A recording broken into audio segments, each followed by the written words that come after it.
Salam dan bahagia yang kami hormati Prof. Supriyoko dan teman-teman PEP 3B kelas tempel yang kami banggakan. Kami dari kelompok 7 akan mempresentasikan materi tentang Teaching Factory. Kelompok kami terdiri dari Agus Triana dan Joseph Triharnanto. Tujuan dari presentasi kami adalah yang pertama, memahami konsep Teaching Factory. Yang kedua, memahami kelebihan dan kekurangan Teaching Factory. Yang ketiga, mengetahui langkah-langkah pembelajaran model Teaching Factory. Dan yang keempat, mengetahui bagaimana mengembangkan Teaching Factory di sekolah SMK.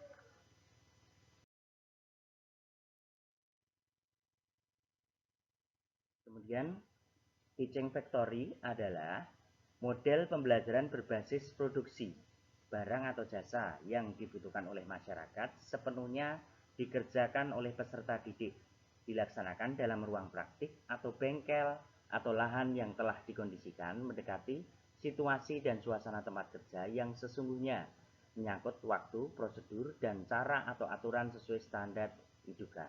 Jadi, peserta didik dibiasakan melakukan produksi barang atau jasa sesuai dengan kebutuhan masyarakat dalam situasi pembelajaran mendekati suasana kerja sesuai standar industri dan dunia kerja. Dasar hukum pelaksanaan TEFA atau Teaching Factory adalah Undang-Undang Nomor 20 Tahun 2003 tentang Sistem Pendidikan Nasional. Yang kedua, Undang-Undang Nomor 13 Tahun 2003 tentang Ketenagakerjaan. Yang ketiga, Peraturan Presiden Nomor 8 Tahun 2012 tentang Kerangka Kualifikasi Nasional Indonesia atau KKNI. Kemudian yang keempat, Peraturan Pemerintah Nomor 41 Tahun 2015 tentang Pembangunan Sumber Daya Industri. Yang kelima, Instruksi Presiden Nomor 9 Tahun 2016 tentang Revitalisasi Sekolah Menengah Kejuruan dalam rangka peningkatan kualitas dan daya saing sumber daya manusia Indonesia.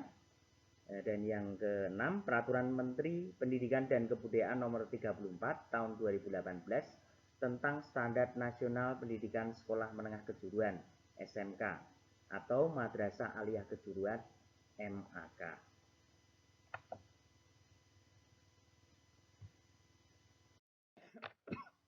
Kemudian TEFA dilaksanakan sesuai dengan tujuan pendidikan di SMK, yaitu menghasilkan tenaga kerja terampil yang memiliki kemampuan sesuai dengan tuntutan kebutuhan dunia usaha atau industri, serta mampu mengembangkan potensi dirinya dalam mengadopsi dan beradaptasi dengan perkembangan ilmu pengetahuan, teknologi, dan seni.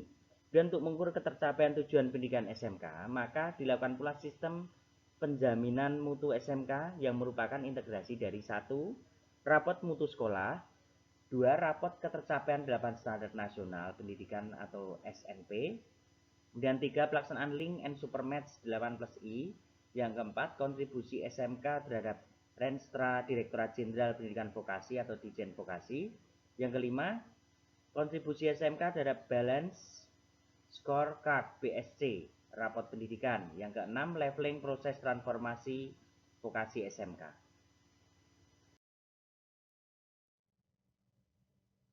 Kemudian bagaimana bentuk keselarasan mendalam dan menyeluruh SMK dengan dunia kerja. Nah, strategi dalam rangka penyelarasan mendalam dan menyeluruh antara SMK dan dunia kerja tidak hanya dalam bentuk MOU, tetapi juga dengan menerapkan 8+I link and match. Link and match merupakan keterlibatan dunia kerja di segala aspek penyelenggaraan pendidikan vokasi yang meliputi kurikulum, pembelajaran berbasis proyek real dari dunia kerja atau PBL, kemudian praktik kerja lapangan atau industri, sertifikasi kompetensi, update teknologi dan pelatihan bagi guru atau instruktur, dan komitmen serapan. Ditambah I berupa berbagai kemungkinan kerjasama yang dapat dilakukan dengan dunia kerja.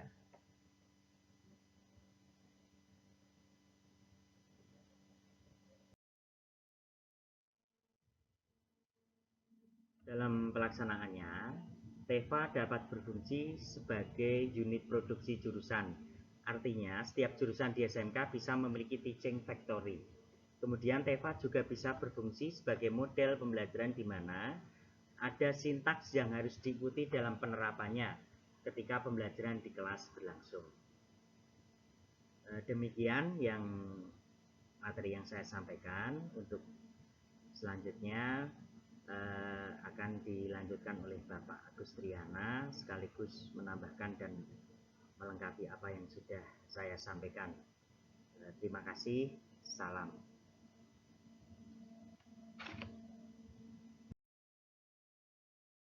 Nah, bentuk teaching factory yang ada di sekolah-sekolah seperti yang kami sampaikan yaitu satu, dalam bentuk unit produksi jurusan. Yang kedua, bisa juga dalam bentuk sebagai model pembelajaran. Sebagai unit produksi jurusan, sekolah menghadirkan dunia kerja sesungguhnya berupa industri guna meningkatkan kompetensi peserta didik, di mana setiap jurusan bisa memiliki satu teaching factory. Sebagai model pembelajaran tentu ada aturan, ada tujuan khusus tentang model pembelajaran ini, di mana penerapan strategi pengelolaan pembelajaran di kelas dengan menghadirkan eduka di sekolah. Tentu ada sintak yang harus dipenuhi di dalam model pembelajaran ini. TEFA sebagai unit produksi jurusan. Teaching Factory sering disingkat TEFA. Ya. Teaching Factory sebagai pengembangan dari unit produksi, yakni penerapan sistem industri mitra di unit produksi yang telah ada di SMK. Atau juga bisa unit produksi ini adalah pengembangan bidang usaha sekolah. Selain untuk menambah penghasilan sekolah yang dapat digunakan untuk pemeliharaan peralatan dan peningkatan SDM, juga untuk memberikan pengalaman kerja yang benar-benar nyata kepada siswanya. Contoh-contoh dari proses pengembangan TEFA sebagai unit produksi ada tahapan-tahapannya, yaitu persiapan, yang meliputi sosialisasi, penyusunan tim kerja, pengembangan komponen, dan sebagainya, terutama ini mitra strategi serta produk yang jelas untuk dikembangkan atau dipasarkan. Dalam tahap pelaksanaan merancang produk, memvalidasi prototipe, dan sebagainya, sehingga bisa sampai memasarkan produksi. Dilanjutkan pada bagian evaluasi, yaitu evaluasi model pembelajaran TEFA.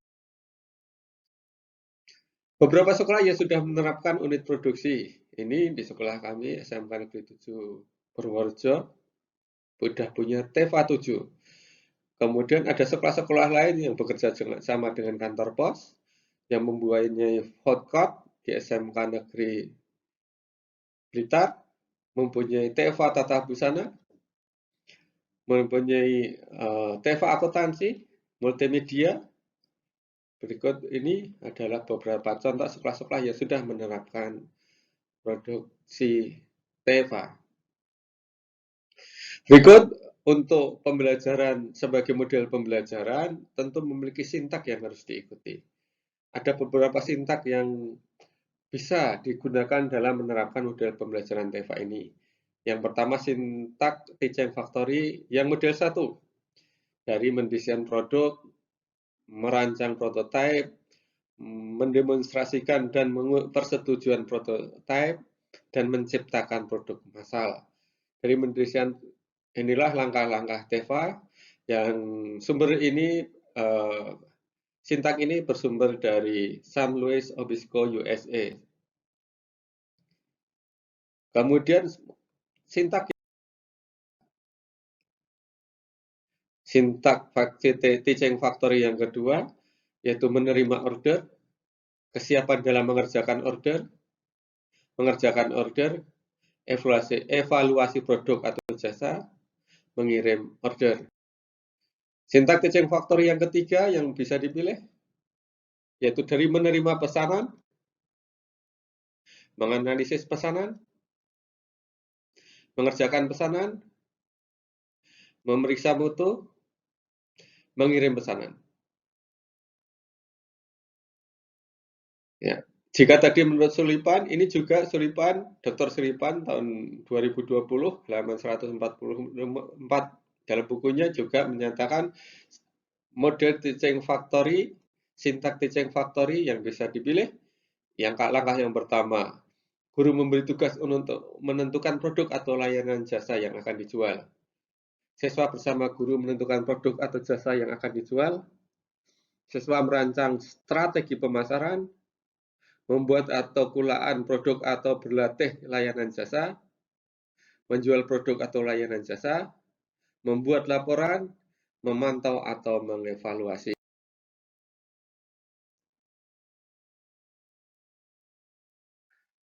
Demikian tadi beberapa teaching factory yang bisa dipilih oleh sekolah. Tentu sintak-sintak yang dipilih itu disesuaikan dengan keadaan yang di sekolah. Sekolah bisa memilih yang mana, atau mata pelajaran atau guru-guru bisa memilih teaching factory disesuaikan dengan kondisi yang ada di sekolah, mana yang paling memungkinkan, maka bisa memilih sintak yang sesuai dengan yang ada di kelasnya atau di sekolah masing-masing. Pada prinsipnya, model teaching factory ini mempunyai 3 komponen yang harus ada, yaitu produk, ada produknya sebagai pengantar kompetensi, jelas produknya, ada job sheet yang memuat urutan kerja dan penilaian sesuai dengan prosedur yang ada di industri. Ini untuk memastikan bahwa produk dibuat sesuai standar industri. Kemudian, di dalam melaksanakan teaching factory tentu ada banyak kendala dan harus disesuaikan dengan kebutuhan. Oleh karena itu, menuntut adanya jadwal belajar yang memungkinkan terjadi transfer soft skill dan hard skill ke peserta didik secara optimal. Bagi sekolah harus mempunyai pengaturan jadwal secara khusus untuk mendapatkan soft skill dan hard skill yang baik ini. Ya. Manfaat teaching factory yang pertama meningkatkan efisiensi dan efektivitas pengantaran soft skill dan hard skill. Meningkatnya kolaborasi dengan dunia usaha atau dunia industri melalui penyelarasan kurikulum, penyediaan instruktur, alih pengetahuan dan teknologi, serta pengenalan standar dan budaya industri. Meningkatnya kompetensi peserta didik dan tenaga kependidikan. Terjadinya perubahan paradigma pembelajaran dan budaya kerja industri pendidikan dan pelatihan kejuruan. Bapak, Ibu, dan teman-teman mahasiswa S2 BEP yang berbahagia, serta Prof. Priyoko yang sangat kami hormati, kami lanjutkan presentasi kami tentang teaching factory. Tentu dalam pelaksanaan itu ada kendala dan tantangan, ada kekurangan, ada kelebihan. Nah, beberapa kami sampaikan bahwa kegiatan produksi TEFA seringkali membutuhkan waktu ekstra dan bahkan harus diselesaikan dengan target sesuai pesanan. Hal ini tentu membutuhkan pengaturan jadwal yang sering bermasalah. Tugas-tugas akademik, mata pelajaran yang lain sering juga menjadi terganggu karena harus mengutamakan penyelesaian proyek atau pesanan di teaching factory.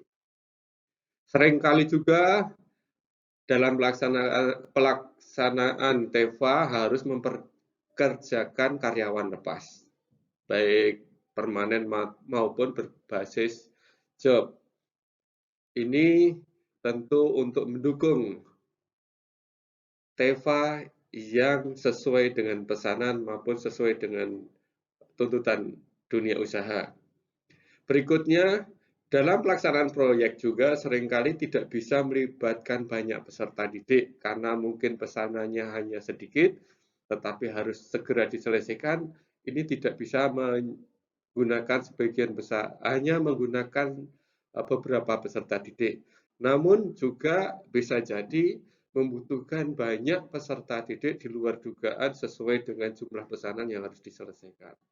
Tentu ini harus juga diantisipasi. Demikian juga adanya kemampuan peserta didik yang berbeda-beda dalam mengerjakan. itu adalah tantangan tersendiri dalam teaching factory ini.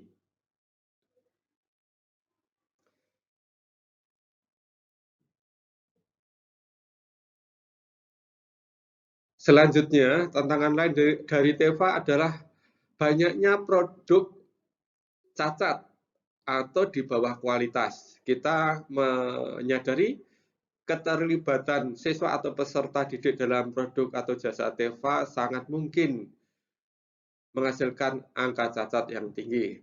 Tentu ini secara ekonomis sangat mengurangi keuntungan atau produktivitas. Ada beberapa hal yang jika terjadi cacat ini memang harus diterapkan quality control yang baik, yang ketat, kemudian juga pemahaman kepada siswa atau peserta didik tentang penghitungan untung rugi. Jangan sampai bahan baku yang terpakai banyak yang tidak terjual atau banyak yang merugikan bisnis dalam teaching factory ini. Demikian juga karena siswa-siswa ini masih berlatih, mencoba alat-alat dan belum terbiasa menggunakan peralatan, sangat mungkin banyak peralatan yang sering rusak dan ini membuat perhitungan pemeliharaan biaya produksi yang juga harus diperhitungkan. Dan juga biaya produksi ini menjadi lebih tinggi terkait dengan kemampuan memproduksi dalam jumlah besarnya atau seperti contohnya suatu satu paket produksi jika dikerjakan secara profesional cukup diselesaikan oleh 1-2 orang saja. Tapi karena ini harus melibatkan siswa dan anak-anak yang masih harus belajar keterampilan, satu paket pekerjaan kadang harus diselesaikan dengan membutuhkan 5-7 peserta didik. Hal ini tentu secara ekonomis tidak bagus. Itulah kendala-kendala yang dihadapi dalam teaching factory. Tentu masih banyak lagi di dalam pelaksanaan teaching factory di sekolah ini. Dan setiap sekolah, setiap unit produksi mempunyai ciri khas tertentu, mempunyai kelemahan dan unggulan masing-masing. Demikian dari presentasi kami tentang teaching factory, semoga bermanfaat. Dari kami, kelompok yang menyusun, dari saya Agus Triyono dan Mas Joseph Triharnanto, mengucapkan terima kasih atas perhatiannya. Assalamualaikum warahmatullahi wabarakatuh.